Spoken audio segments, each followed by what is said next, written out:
everyone. Welcome to Social Science Matrix. My name is Marianne Fourcade, and I am the director here. So today's event is part of our Author Meets Critics series, which features critically engaged conversations about recent books by faculty in UC Berkeley's Social Sciences Division. So today we are here to discuss Sandra Eder's book, How the Clinic Made Gender. The book was published in June and offers a historical investigation of the medicalization of the sex-gender binary in the post-war period. In particular, Professor Eder demonstrates how the concept of gender transformed from a pragmatic tool in the sex assignment of children with intersex traits in the 1950s to an essential category in clinics for transgender individuals in the 1960s. We would like to thank our co-sponsors for this event, the Center for Race and Gender, the Center for Science, Technology, Medicine and Society, the Department of History, and the Department of Gender and Women's Studies. So as always, for those of you who are used to our events, you'll know that I mentioned a few upcoming attractions. Our last event of the semester is a Matrix on Point event on the topic of myth and misinformation, and this will take place on December 2nd. It's going to be about the ways that myths about marginalized groups circulate in society. And we will examine not simply misinformation today, but a historical, a broader historical background, broader historical perspective about the circulation of myth. So you can find information about this event and as well as anything that will happen later in the spring on our website. I will also review the features of the seminar. We will have brief introductions, and then Professor Eder will describe the central argument of the book for about 20 minutes, and then we will have responses, and then we will open the discussion to you, the audience, both here in this room and also the online audience. You may type in your question through the Q&A feature at the bottom of your Zoom window. Please use the Q&A feature and not the chat. The chat is reserved for other things.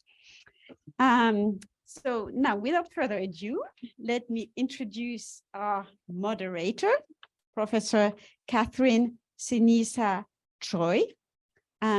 Catherine Ceniza Choy is Professor of Ethnic Studies and Associate Dean of Diversity, Equity, Inclusion, Justice, and Belonging in the Division of Computing, Data Science, and Society.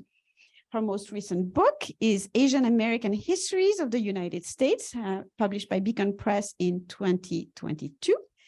It features the themes of anti-Asian hate and violence, erasure of Asian American history, and Asian American resistance to what has been omitted in a nearly 200-year history of Asian migration, labor, and community formation in the United States. So without further ado, thank you very much. I now turn it over to Catherine. Thank you, Marianne. Good afternoon. It's such a pleasure to be here with all of you and to introduce this Social Science Matrix distinguished panel. Sandra Eder is Associate Professor in the Department of History. She is the author of How the Clinic Made Gender, the Medical History of a Transformative Idea, published by University of Chicago Press in 2022, and co-editor of Pink and Blue, Gender, Culture, and the Health of Children from Rutgers University Press, published in 2021. Danya Lagos is a sociologist who specializes in how gender is changing in the 21st century. She's particularly interested in the social demography of LGBTQ populations. Her work has been published in the American Sociological Review, Demography, and the Annual Review of Sociology. She received her PhD in sociology from the University of Chicago in April 2019. During the 2019-20 academic year, she was an NICHD postdoctoral fellow at the University of Texas at Austin's Population Research Center. Laura C. Nelson is an associate professor in the Department of Gender and Women's Studies. She was trained as a cultural anthropologist, and she has focused her research on issues of gender in the context of cultural change. Her earlier interest in gender and economic inequality has led her to questions of how gendering interacts with practice in domains of health and caring. So first, I would like to thank everybody for organizing this event, and especially the Social Matrix, Miriam Foucault, and Julia Sisek. I also want to thank all the co-sponsors that you already listed for being part of this event. And I'm indebted to Loris Nelson, Danya Lagos for agreeing to comment on my book, and to Catherine Ceniza Choy for moderating this panel. I deeply appreciate, sorry, you all taking the time to engage with my work, and I'm excited for our conversation. So, as often, this book started from an intriguing question, or rather what seemed a paradox to me. I started the project to understand how clinicians in the 1950s formulated the idea of a learned gender role, and yet at the same time, the very same people devised normalizing treatment protocol for children with intersex traits involving non-consensual genital surgery, which have been widely criticized since the late 1980s. How the clinic made gender shows the intrinsic links between these two stories by examining the shifting landscapes of discussion about sex and gender and sexuality in these cases.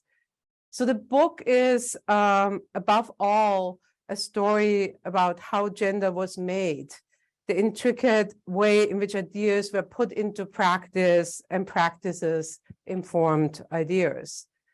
So I ask, how did the clinic, the practices, the space, those who inhabited it, its constraints and its possibilities shape the story of gender? And this allows me to show that the formulation of gender role was informed by already established practices in the management of intersex at a particular clinical setting. And this was underwritten by a concept of health that encompassed biological and social norms. Health meant that patients would be able to function socially, to be integrated into the world outside the clinic, to live a quote-unquote happy life. And it also built on ongoing debates in the social sciences and a focus on psychology, learning, and personality. So today I'd like to talk about 3 points that I make in my book. The first point is that gender emerged as a new way to think about a person's sex in mid-20th century US clinical practice and encounters with patients with intersex traits. My second point is that while novel in its formulation as sex-gender binary, it was rather a consolidation of several currents in the social sciences, psychology, and psychiatry with medical practices and social norms. And then my third point that I want to make today is that gender was and is a dynamic category. Different groups use the term gender to delineate various relationships between nature and nurture, biology and culture. So these meanings change over time and with and through practices. So let me start with the first point. The idea of a learned gender role was a pragmatic solution for a particular clinical problem, that of which sex to assign to children with intersex traits.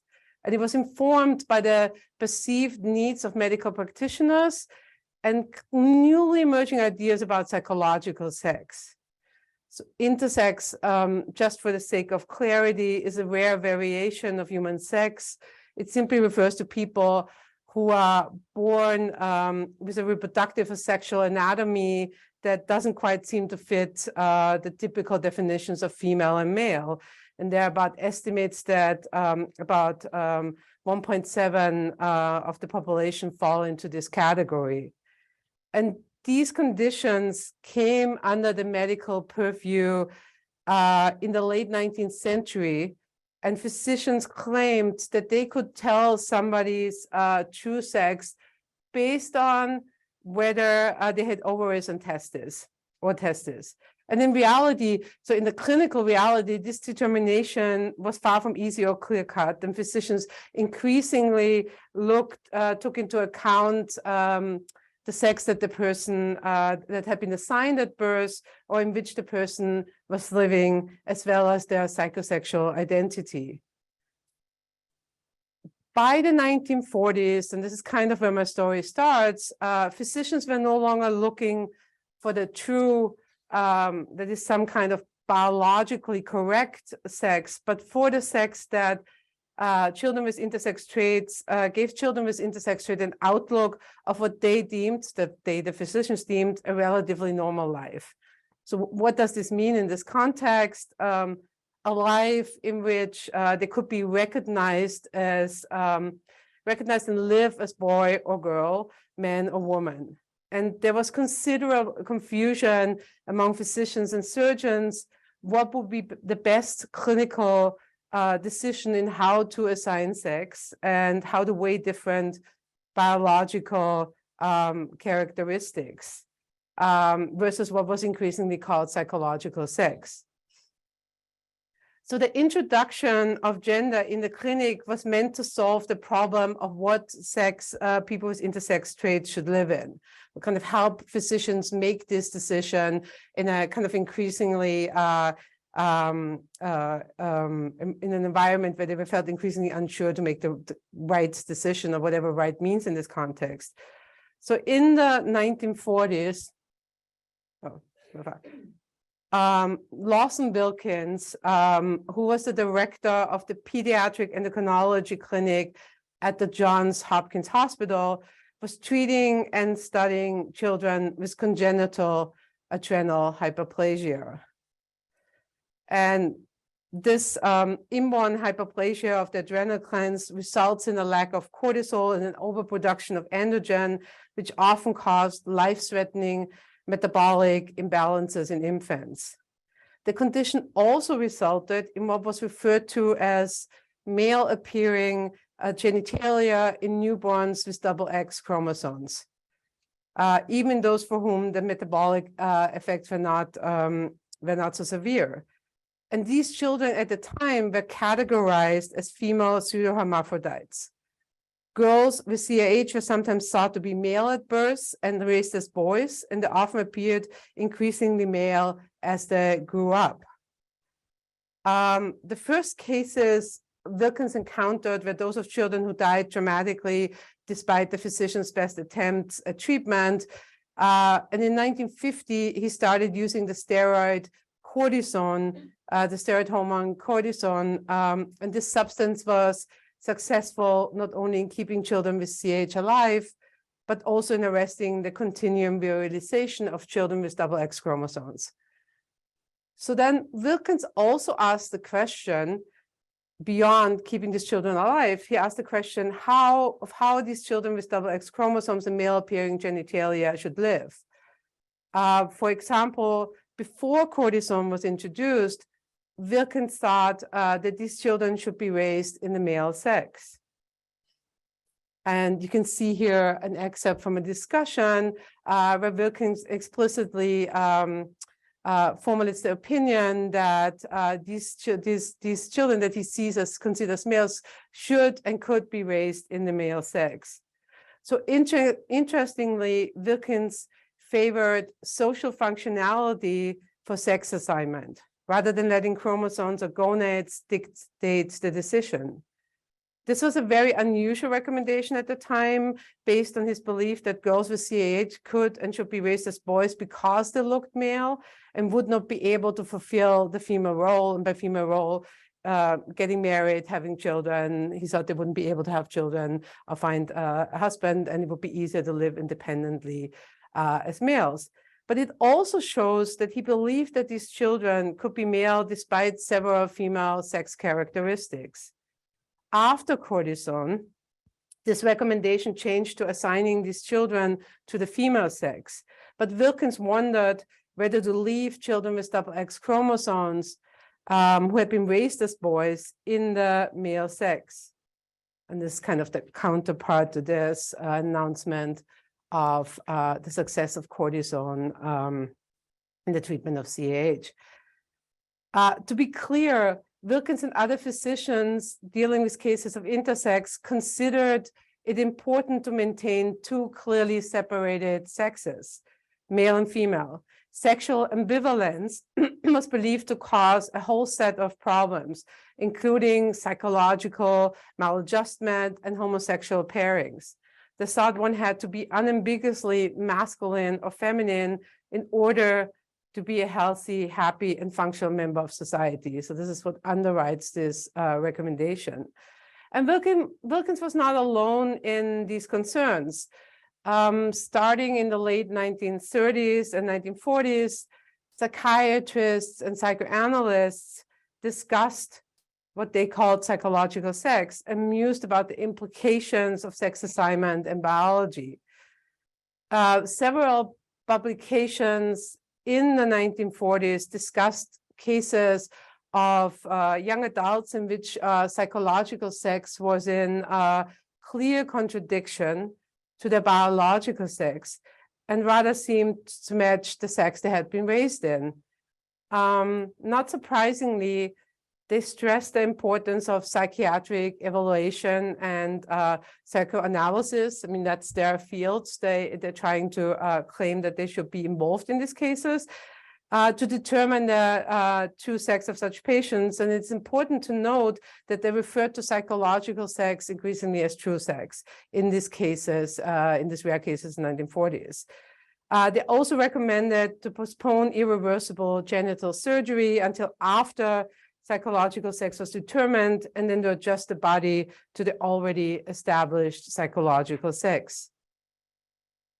So then back to Wilkins to answer the question whether sex should be reversed in those girls with CAH who had grown up as boys. In 1951, Wilkins hired psychologist John Money and psychiatrist Joan Hampson, and they were later joined by her husband, John, who was also a psychiatrist, to conduct a parallel study of the psychological healthiness of his patients with intersex traits. The team compared, biological sex characteristics and the sex the children with intersex traits had been raised in with a new category, that of gender role. And you can see this here on the slide, and I think this is a nice visual setup of what they were doing. So they're comparing which of these categories match with the child's gender role, which they have assessed. And what they end up claiming is that that rather being biologically determined, masculinity and femininity were learned in the course of growing up, and they can prove that because it really gender role matches the sex of assignment, and in which they're raised, even if it contradicts biological characteristics, and have several of these tables where they compare different groups. But there was a catch.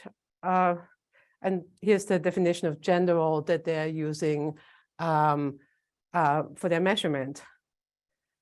So, but there was a catch of this in this claim.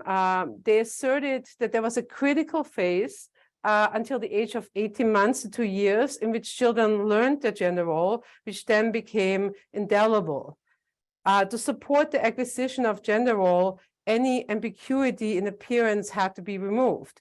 And this meant that in order for children to learn their gender role and convincingly become a boy or girl, their body had to be adjusted to the sex they were raised in. So the Hopkins team insisted that genital surgery was therefore essential in helping children develop the gender role consistent with their assigned sex at birth. And in an odd way, the body was deemed more malleable than an eventually fixed gender role. My second point is that the idea of a learned gender role emerged from the consolidation of several currents in the social sciences, psychology, and psychiatry with medical practices and social norms. So the clinicians at Hopkins were not the first ones to have engaged with the question of how masculinity and femininity are related to a person's biological sex characteristics. By the 1920s and 1930s, social scientists, many of them anthropologists, postulated that culture rather than nature shaped human sexuality in what they called sex roles. And this is just two examples of these discussions, two famous ones. And culture, thus behavior, they argued, was learned and passed on from one generation to the next.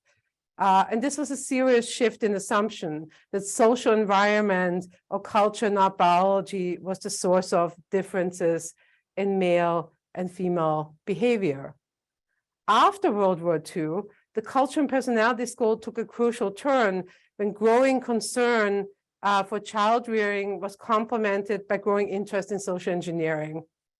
So the same social scientists now thought increasingly about how to shape learning and development of personality in early childhood to manufacture an American democratic personality. And this is in part a response to studies that were done during the war. So binary and circumscribed sex roles were meant to ensure that proper transmission of American culture from mothers to children and allowed for the measurement of individual adjustment or maladjustment in these children. And so Manidas could build on 3 decades of kind of changing, shifting cultural approaches that were already there. And consequently, it's really important to note that gender in its conception and birth at the clinic was an inherently normative concept. Even so, the idea of a learned gender role was deeply environmentalist, it still relied on and assigned merit to cultural scripts and norms of masculinity and femininity. Just put it simple, girls were meant to be caring, gentle, domestic, and aspiring to marriage, and it becomes increasingly important because there's no biological root where this can be attached to. And sexuality was part of this proper gender role development, and heterosexuality was a sign of proper adjustment to one's gender role, right? It becomes some sort of measurement. As social determinism and social engineering replaced biological determinism, the Hopkins team inscribed these norms onto the body. And so not fixed to any biological root, they were strictly enforced in the name of psychological health and proper adjustment and personal happiness. And this is just one of the many exchanges where happiness becomes this important category to establish treatment goals or to see if a gender role and gender assignment or sex assignment has worked. So it's something that recurs both in the patient records, but also in these discussions at conferences. Ironically, a focus on culture and environment could be as deterministic as a focus on biology. This leads me to my last point, which is that gender was and is a dynamic category. What do I mean by this? I mean by this that different groups use the term gender to delineate various relationships between nature and nurture and biology and culture, but these meanings change over time and with and through practices, right? They don't remain stable. So gender, in the book, I talk about how gender took a life of its own. In the late 1960s, the notion of psychological sex and the idea of a learned gender role were reformulated in the field of psychology and gender as gender identity. Applied in the study of and clinical care for transgender individuals, consolidated with new theories about brain development, and eventually adapted by feminist activists and queer activists to their own disparate ends. It's important to note that in each of these formulations, the idea of gender was adapted to the relevant practices and questions. So just to give you an example, for example, psychologist Robert J. Stoller at UCLA was one of the first psychologists to take up the notion of gender and adapt it to his research priorities in the 1960s. And one of Stoller's contribution to the scholarship was his differentiation between a person's conception of the self, and that he named gender identity, and the behavioral manifestation of gender, and that is gender roles that they had been measuring at the Hopkins Clinic. And Stoller used the concept of a core gender identity to formulate a theory about the outcome of this imprinting, this kind of critical phase process that the Hopkins people claim the gender role is imprinted. So he used core gender identity to formulate a theory about the outcome of this imprinting or early gender role acquisition process. And for him, core gender identity meant a person's unalterable sense of being either male or female. And this could be in contradiction with gender role and biological sex. Thus, according to Stoller, opening up a model of explanation for patients who were biologically male but had a female core gender identity. And you can see the transition here that he makes from the kind of the study of intersex patients to his increasing interest in transgender patients, transgender individuals who come to this clinic.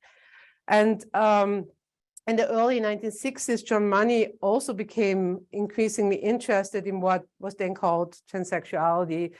And by 1965, he became involved in a project to install a gender identity clinic at the Johns Hopkins Hospital, claiming his expertise. And this was the first of its kind. And the line of reasoning that they built on was shaped through established intersex case management practices, which adjusted patients' bodies to their minds. So they really used that kind of referring and reflecting on the experience that they had in the clinic before, claiming that, you know, this is something that we've done before and we're familiar with the experts with this, even so there's a significant shift in meaning between their clinical practice with these groups. So gender underwent another transformation in the late 1960s and early 1970s, and this is as far as I follow gender in my book. When feminists first picked up gender, its usage was at times murky and inconsistent. And I found this really interesting in my research, that it kind of takes, it's kind of stuttering, it takes some time for it to be taken up. Indeed, for many feminists, they did not need gender to critique biological determinism, and many feminists over the world still don't need the term gender to do that, or social norms. And those who engaged with the idea of gender did not attach any single or fixed meaning to it initially. So some aligned in this very early phase with its use in medical and psychological debates about sex difference, transgender, and newly established gender identity clinics. And many, however, use gender without particular reference. So it kind of seeps into the language that's being used. It's up in the air. And feminist activists and queer communities applied the term indiscriminately to discuss social and sexual politics and practices. It's interesting, though, to note that those who did engage with gender saw the idea that gender was culturally inscribed and learned as a tremendously liberating thing. And they offered a different reading, however, of the normative gender, Hopkins gender concept. So what they said, if femininity and masculinity was learned, it could be unlearned or replaced by something different. Women and girls could be boisterous, independent, play with cars, give some of the cliches, and fall in love with other women and girls and still be female. And all of these behaviors, so the behaviors that they're proposing based on gender would have been deemed masculine in the Hopkins model and considered a failure of proper gender role development. So there's this kind of process of appropriation and back and forth and engagement with this series. And also many feminists noted the discrepancy between genders' apparent promise of the social construction of masculinity and femininity and the stereotypical assessment of these social norms in the publications coming from the clinic. while feminists criticized Mani and Stoller for upholding sex binaries, activists and artists in the queer community increasingly appropriated gender in the early 1970s, and often in combination with provocative terminology to question and queer traditional gender stereotypes. And I want to end this talk. This is hopefully not language inappropriate article from the Berkeley Barb in 1973, featuring Clitus Galore, who was a manner of manicure, a group of gay Berkeley gay men.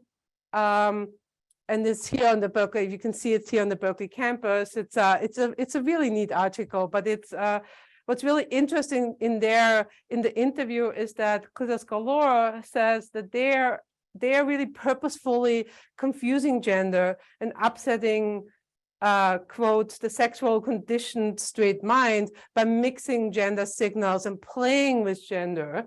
And you have the terminology for it up there. And it kind of shows in a very nice way the appropriation of gender and its meaning by queer communities. And I think this is where I want to end.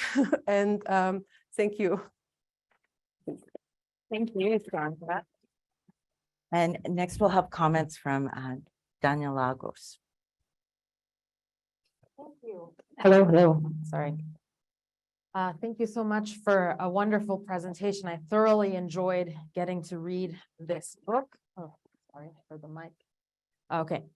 And so I think, one of the topics covered here have such a rich legacy in sociology, which is my home discipline, especially, the legacy of Stoller's gender clinic and the Agnes case for Garfinkel's formulation of ethnomethodology. But then there's also this influence of Parsons that you mentioned on John Money, where it's not merely of situational, the sex role is not merely of situational significance, but is directly constitutive of the personality itself. At the same time, we have this, this dynamic in which Hugh Hampton is reading from the personality into the body that I think is a really, really interesting understanding of a concept like gender that was supposed to perhaps give more theoretical leverage.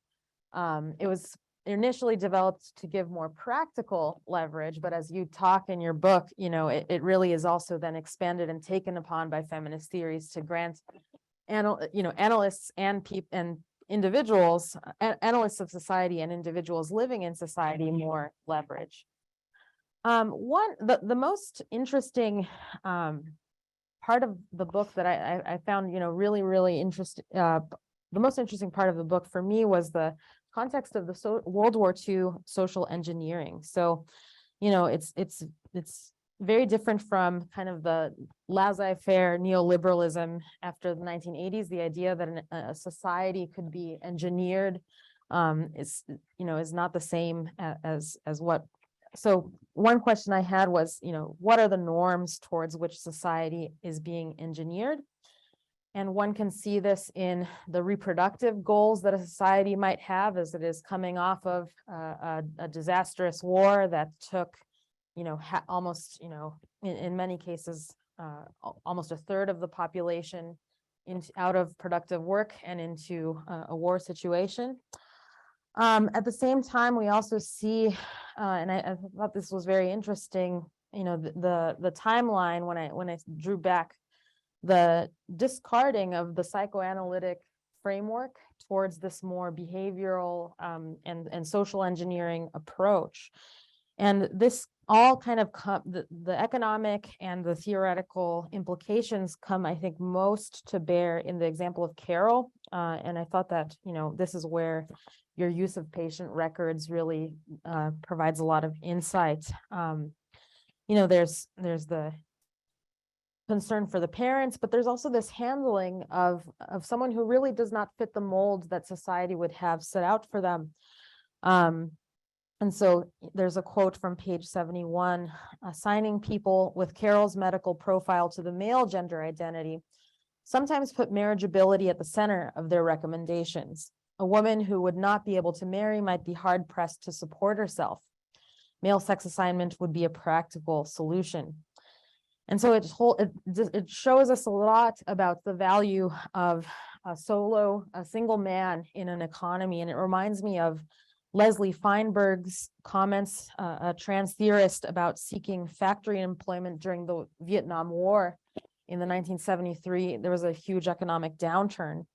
And she writes, when factories were humming with production during the war years and many young men were being shipped to Vietnam, everyone was considered employable.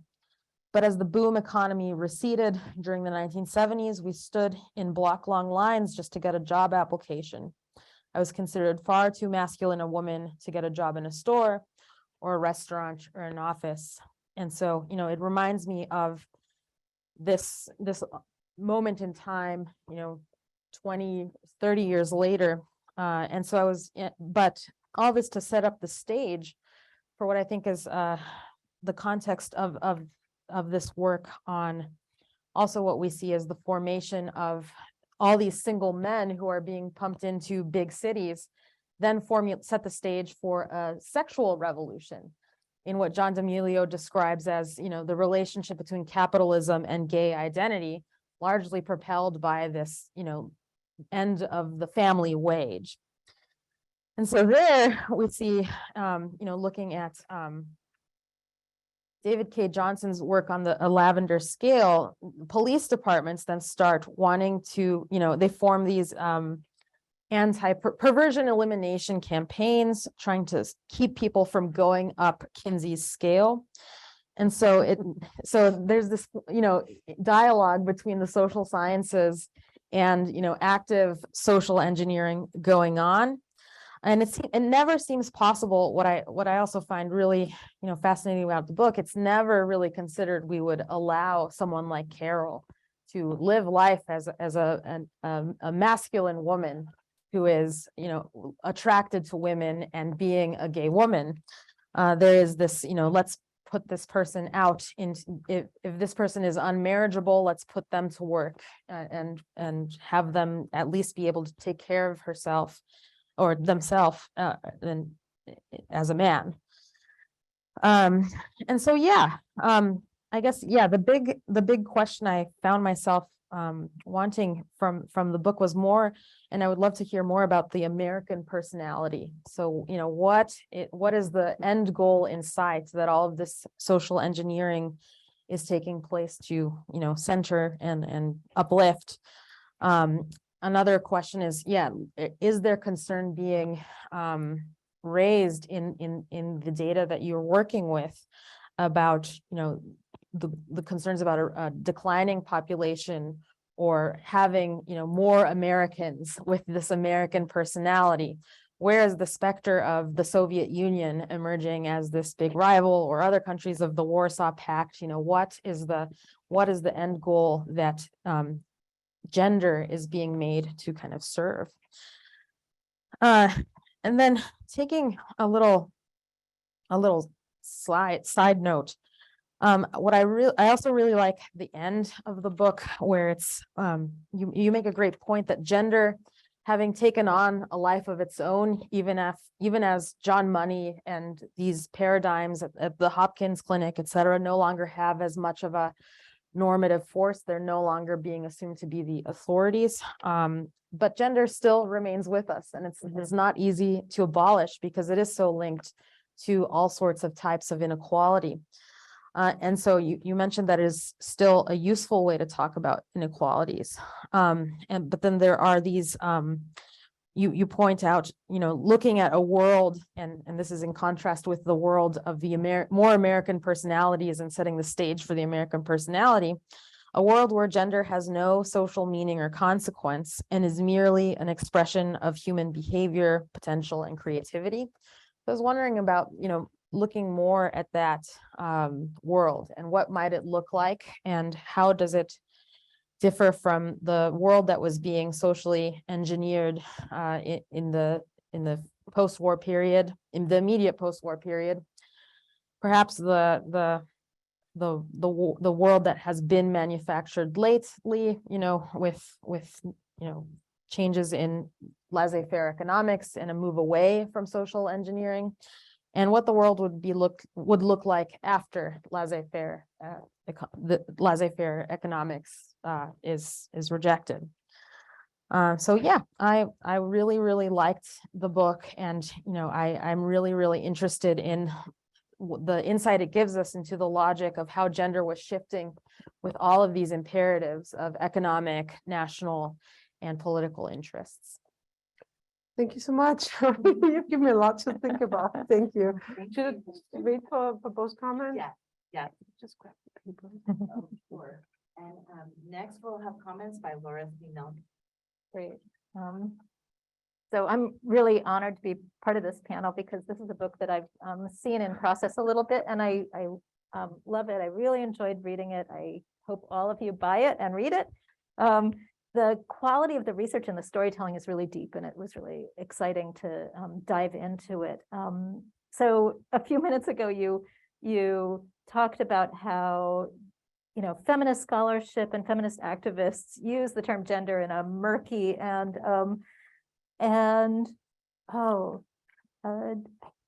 in a murky way, I guess, in a slippery way. And I was thinking about how we're here at Berkeley, and where Judith Butler really delved into the concept of gender and gender performativity, and I was also sort of reminded of Raymond Williams' work on keywords and sort of focusing on how a word can open up real understanding. So the book sort of revisits essential questions about sex gender distinction, the distinction that enables a critique, and sex gender entwinement, which denies a prior reality to one or the other, which is great. The concreteness of the research and the storytelling was really helpful in understanding how this particular choreography of the analytic taking apart and putting together and taking apart and putting together happened over time. But of course, it sort of brings up the question, if biology is not determinative, how do we make sex gender if binary is the goal? And the presumed goal throughout the book is binary is goal. So what drew me in and onward throughout was the irony of the missed opportunity to take the growing medical and social recognition of the imperfection of a binary sex gender, the missed opportunity to take that as a call to complexify and recognize variations as normal, like variation itself as normal, and normativities as unreal or unrealistic. So the story here is a story of defining variation as pathology and thereby reinforcing ideas of a normal, even when the variations continue to be confounding of simple binary sorting. So over and over again, you get people wrestling with this binary and saying that that's pathological rather than saying that is normative. In other words, it's a story about binding real and profound discoveries of medical and biological operations, medical and biological things, to binding them to conservative ideas and practices rather than allowing discovery to lead to transformation. You mentioned some alternative formulations among the medical and academic researchers, actually, and I found that interesting because there was a bit of a debate about the terms and the details. And John Money himself was apparently trying to fuse biology and culture, but with the effect of fixing the binary rather than expanding beyond binaries. But I guess my first question, which maybe you'll get to, is did you encounter any minority voices or treatments that advocated for leaving people as they were and accepting variation in the 1950s and 1960s when medical treatment became really possible and normative? So like what kinds of actual embrace of the variation might there have been in the medical or social worlds of critique, since it was a popular topic, right?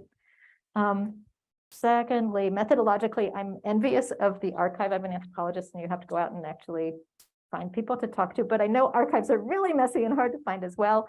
The imprint of the history of medicine approaches is really strong throughout this book, following doctors and other knowledge leaders, including the Harvard Department of Social Relations, Anthropology, and the clinic in Switzerland, which took an a la carte approach to the Johns Hopkins profile. It's detailed and it's fascinating. The book does a fantastic job of laying out scientific and cultural dynamic influences that bring about the particular configuration. the discovery of cortisone, the ability to produce it cheaply and synthetically, the invention of the bar test for identifying chromosomal sex, and the very idea that chromosomes might indicate sex, improvements in surgical techniques, but also things like global academic unevenness that brought money from New Zealand to the United States because there wasn't a place for him to continue his studies, and the facilitation of the exchange with Zurich, in which the Swiss doctors who have a bunch of privilege are able to encounter the US dynamic and then make their own choices about what to accept and what not to accept. The background of eugenicist thinking in the United States and the idea of scientifically improvable bodies, and the reimposition of gendered expectations of behavior as normative, and in particular expectations of heterosexuality tied to gender expectations and roles, and of that heterosexuality being defined by men's active and women's passive and responsive, not assertive, not self-satisfying sexuality. So the minimization of women's sexuality.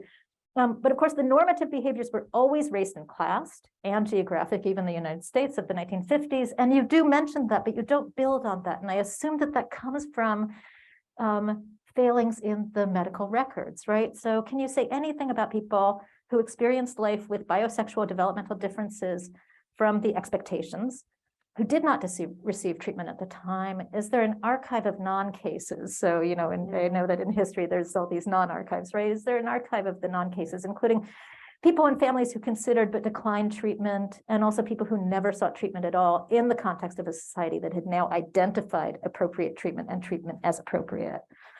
So that's my second question. I have a question about Margaret Mead, but I'll skip that one. I have a question. Oh, I should have taken my mask off, right? I have a question about Margaret Mead, but I'll skip that one. I was also impressed with your work to provide insights into the experiences and positions of the young people who were patients, as well as their families, particularly their parents. And between Chapter 6 and 7, you bring the story of Janet to us under a title that's titled Despair. This is, of course, in stark contrast with the American cultural goal you point out that drives efforts to match biology to gender for the adaptation for a happy and healthy life, so the American ideal. But Janet resists both verbally and behaviorally the treatments that she's been told are appropriate.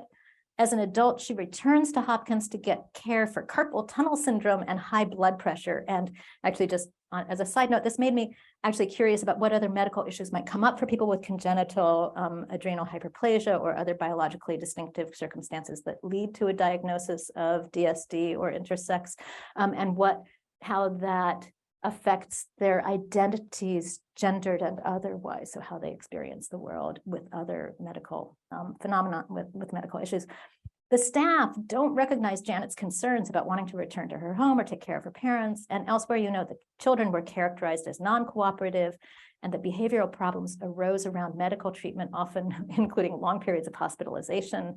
But there's not that much in the book about their pain and trauma. You mention it as being there, but it's not there. It's a very contemporary, there's a lot of contemporary focus on pain and trauma, right? And I'm wondering partly, is that because the doctors are not interested in it?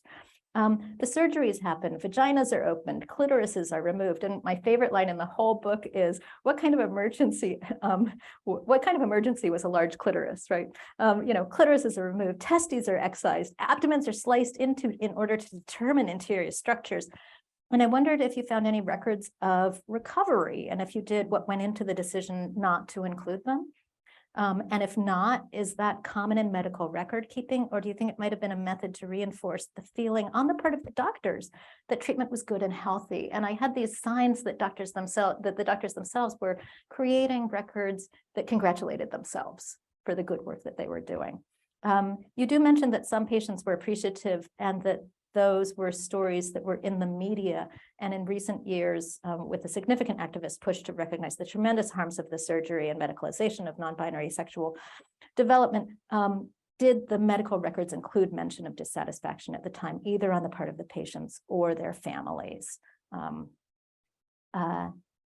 then just one more, I just have one more real question, I guess.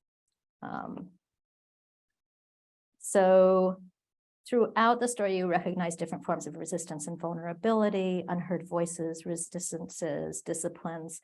I guess the first part, I guess this is a separate question, which is really, to what extent do you think that the treatment of children rather than entering into the treatment of adolescents or later phenomena that may come from that medical circumstance, the treatment of children themselves, and particularly very young children, to what extent do you think that affected the doctor's own sense of what the right thing to do was, and to what extent did it also enter into the post-war baby boom phenomenon of the plasticity of American culture? And then the last question is, one of the unspoken issues in the mass media popular culture debates about transgender rights today, the rights even to exist, the rights to receive appropriate medical care, to use bathrooms safely, to participate in sex gender team sports, et cetera, is that most of us don't have to closely interrogate what are the aspects of sex gender that come into play when we perform and perceive gender sex. I was actually really fascinated that Money and his associates identified 7 factors. 5 of them were biological: external genital morphology, internal accessory reproductive structures, hormonal sex and secondary sexual characteristics, gonadal sex, chromosomal sex, and then 2 sort of social individual elements, which are sex assigned at birth and the sex of rearing, and gender role. And there's something really clarifying about articulating various aspects that might go into sex gender embodiment experience. And you also mentioned Anne Fausto Sterling and her suggestion that there are multiple sexes. Do you know in the medical field today how doctors approach sexing newborns? While you follow the story of gender into the present world of academic gender and sexuality studies and political movements, within the medical world, the idea of sexual binary is still the dominant mode. What are the legacies of the Johns Hopkins approach to medical approaches to people born with non-binary alignment of those 7 factors? Thank you so much. Wow. Well, you both give me a lot to think about, and an impossible task. Of course. Yes. Sandra, I was also going to say, we want to have also some time for any comments or questions from the audience.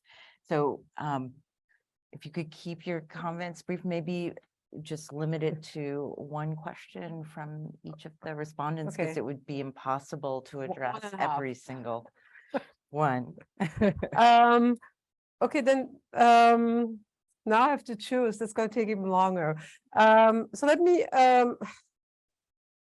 talk about the archive, respond to you and talk about the archive, because I think that connected to a couple of questions. So in a way, I started out writing this history kind of in a minefield of already existing really great historiography, but that often I felt that there is this that are shaped by our current horror of what has been happening to these children. And I kind of really wanted to understand, but not apologize, but kind of understand what's going, what is happening. And in that sense, patient records were really an important source, because they allowed me to go kind of beyond, or rather beneath, this kind of polished reports that we find in medical journals and in textbooks, but to actually look at that kind of the daily practices of making all these decisions, of the tangible ways in they actually know sex and interact with patients and interact with these families, how they make their decisions, how they complain about things. And those are, some of those records are very rich, because those are patients who come to the clinic over a long period of time, which is unusual for modern patient records to be that rich, and social workers are involved and psychology is involved. So they're more talkative than other records. And every historian of medicine will tell you that modern patient records kind of privilege the voice of the physician, of the medical experts and the hospitals. And that's just the way that they call patient records, but they're actually, about what doctors think about the patients. However, so 3 things. 1, I wanted to use it to kind of really look at what I said in the beginning, practices, how I'm doing it, show the messiness, the ad hocness of doing this, and the figuring out process, and the kind of material and pragmatic circumstances that lead to these decisions. And and I also have a lot of discussions among different practitioners and different groups from different hospitals, like, how are we going to figure this out? And I really wanted to show that work, that this is actually work being done. It's not like this moment we figure this out. It's something that's shaped by not just the historical context that you mentioned of the 1940s and 50s, but also by being in a hospital in this historical moment. The other thing I really wanted to do, and again, we say patient records not about patients, but I really wanted to try to get to not the voice, not an authentic voice, but kind of a voice, a perspective of how patients who were in this kind of came under this gaze of biomedicine, how they might have experienced their encounters. What can we know looking at these records about them? And that allowed me to, and so was trying to kind of, I would say sometimes I'm reading on the margins or in between the lines, kind of errors and misunderstandings and complaints, and kind of resurrecting a story of what does it mean, if all for parents, if their hope is kind of all in this golden age of medicine, as we sometimes say with a big question mark, is focused on this, the well-being of their child and getting an answer from these practitioners who are also at some point saying, well, we can't give you the answer. You just have to accept the child, which is part of the answer that we're looking for. And then the other thing, kind of how does it feel not to know about your conditions? Like, how does it feel to have what does it mean for the children not knowing what's actually happening and then slowly growing up in the clinic and with shifting positions, because sometimes the clinic is traumatizing and problematic, but sometimes it's also a space where they can escape kind of their parents who are hovering because they are very concerned about their children, because they also in the same matrix of norms and think something might be wrong and they want to protect them, even if it's maybe not for the best of their children. And then the third one is, of course, as every archive, there's so much missing. And so, for example, all my patient records are of white patients, right? And so one of the things is what happens to the archive that isn't there. Is there another archive? And I think there might be, and I've been looking and I've been thinking about that for a lot. And I think about it in the book. I mean, I've, organized panel around this, and I've tried to work my way around it, what happens to the children, and that kind of sneakily answers the other half of the questions. What happens to the children who don't come to the clinic, right? What happens to the children who don't, where parents don't see a problem? But I mean, sometimes you see a glimpse when somebody comes later and they then don't change the sex according to the idea, and they just kind of try, to assist in other ways. But that's something that's missing in the stories, by the nature of these very rich sources, that what isn't put in the patient archive, those who don't come to the clinic fall through. And I think that I have a feeling that there is another archive out there where other communities either don't pathologize these conditions or just have a very problematic relationship with medicine as it is and might not seek these spaces, right? So and then that's my 1.5 answer. And then thank you, Danya. You also gave me a lot to think about, and I think I'm trying to think what's the when I'm choosing the answer. I think the kind of the context of the kind of 1950s way of thinking about norms and personality was something I was really intrigued by myself, and so kind of following tangentially this culture and personality school of anthropologists makes these radical claims. And then by the 1950s, because of the war effort and because to support the war effort, do these kind of studies from afar, study whole populations, so that we write a book about Russian personality, or a book about German Nazi personality, and or Japanese, and from afar, this anthropology from afar, I think is the term, to kind of figure out why did kind of whole populations, and that's the question, it's a very simplified way, the anthropologists might excuse, why do they suddenly turn, have this kind of shift to fascism?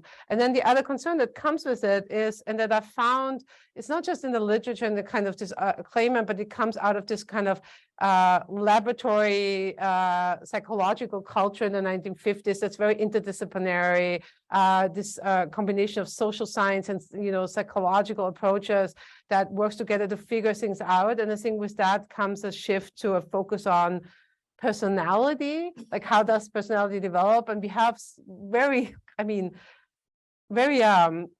kind of haphazard studies by Margaret Mead, for example, about American personality, which is like, what is an American personality? It's the immigrant experience, she says at some point, but they're struggling to find this out. But at the same time, they're saying there's all this concern about children. There's this mid-century, starts early in the 1930s, but there's this mid-century conference on children's on American children, and this idea like how can we avoid these pitfalls of Second World War? And I think that really features in the background, and it features in the background not so much that I think the conscious think we want to kind of create an American democratic personality, but it features in the in that you can shape behavior. The behavior is the behavior shapes personality. That learning personality is something that you acquire in childhood. That is and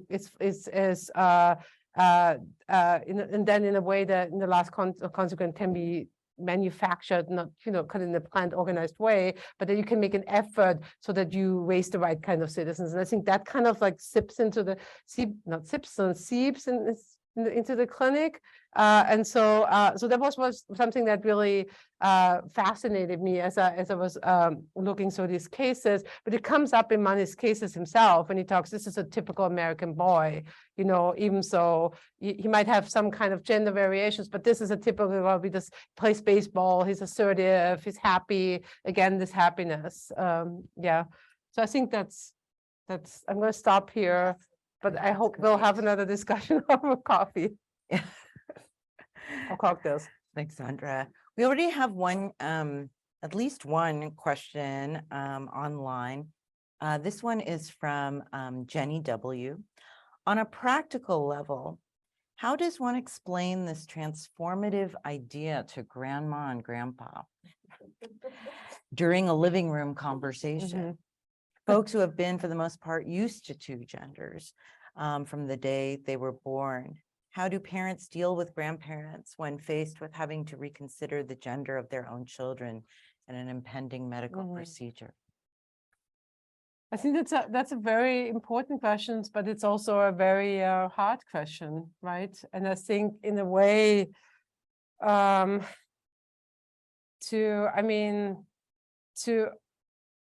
me, to know that history and know that this is not something, that we're not looking for truth in nature, but that we are kind of making decisions and about what is masculinity and femininity and what is gender and why do we need a binary is really shaped by specific historical moments, right? And so I think to understand that the idea of gender that emerges in the 1950s is shaped by a particular understanding of what a man and a woman is and what the role of medicine is, and that changes over time. This recommendations and these ideas carry on into medical practices to the 90s, into the 90s and our current time even. But I think it's really important to point out that it really, our understanding of what gender is, of what masculinity and femininity has significantly changed over the last 50 years. And I think so in a way to point towards the historical change, to say that this is a dynamic category, this is an agreement that we have in society, how we think about the ways in which people can live and are accepted as human beings changes over time, as it does with race and class and other things. And I think that's something, I don't have an easy answer for that because I think those are very difficult issues, but I think that's, for me, one of the answers I have. Yes. Thanks, Sandra. Let me take one from the audience here. Sandra. Thanks so much for your talk and all the comments. I was curious because the argument of your book is that the clinic made gender. Are there any ways in which the gender made the clinic? You mean this particular clinic, or I'm trying to understand the question. Just in the sense that it could be a two-way process, that there are certain ways that the investigations or the, say, surgeries or procedures around fixing gender could have also changed psychological clinical practice and settings. So maybe a comparative question would be, are there other sort of medical developments related or not to social science that are also impacting the clinic or the hospital, academic medicine? Does that make sense? Yeah, I'm trying to think. So, in a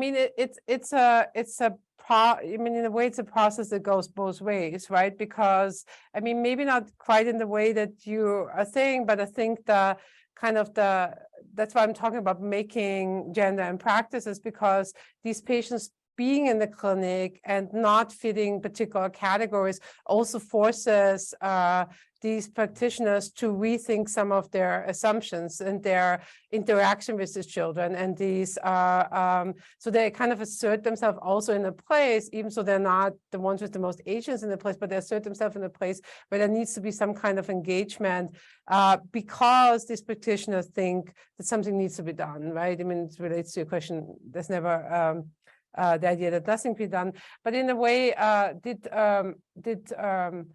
gender make the clinic? I mean, once gender becomes this kind of fungible term, it creates all these new clinical spaces, right? Because then you can make a gender identity clinic, and you can only create a gender identity clinic with that switch that Stoller makes from this kind of behavioral, even though it's more complicated, but that behavioral aspect of it to something that is about this core gender identity, and then it becomes this new enterprise. So it makes new clinical spaces possible in a way. That focus around gender, and we can see an explosion, not an explosion, but an extension of clinical spaces that engage with gender. It also creates kind of new medical protocols that are standardized for the treatment of intersex children with intersex that last a very long time and actually last beyond gender. So it creates also these clinical practices of early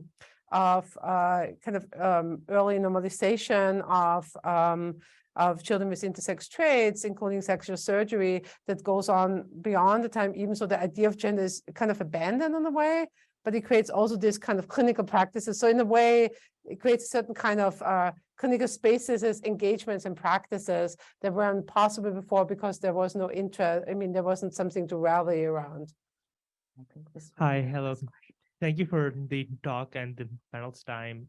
So I had more of a comment. I feel that your book and the panel's discussions for the theoretical implication of how people are then fit into labor regimes, it makes me consider how gender and sex is conceived of in societies which are not the US and Western Europe, and particularly when I look at South Asia, where you have a third gender institutionalized within the domestic economy and even the formal economy in some senses, then to me, it just seems like that this that the idea of gender and sex being separated is something that is produced by a capitalist system that clearly delineates a domestic and formal economy and then goes into crisis and then breaks it again.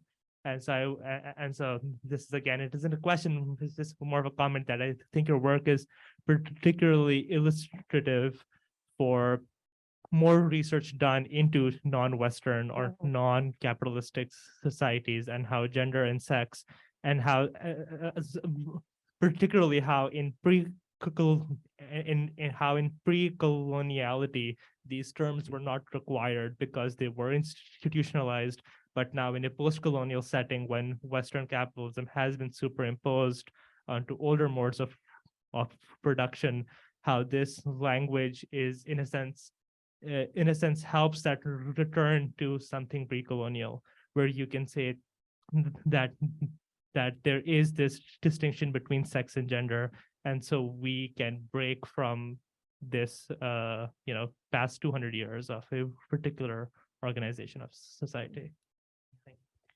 Thank you for your comment. And there are a number of other questions here, and I wish we had more time, but I think it's a testament to your work, Sandra. And thank you so much, Social Science Matrix, everyone who is here with us today, our distinguished panelist and our featured author, Sandra Eder. Please help me thank them. I just want to thank you to the audience, and thank you all for coming on a Wednesday at noon. And if anybody has a question that you didn't have a chance to ask, I'm just send me an email, and I'm happy to say more, obviously, about this book. And thank you to my co-panelists.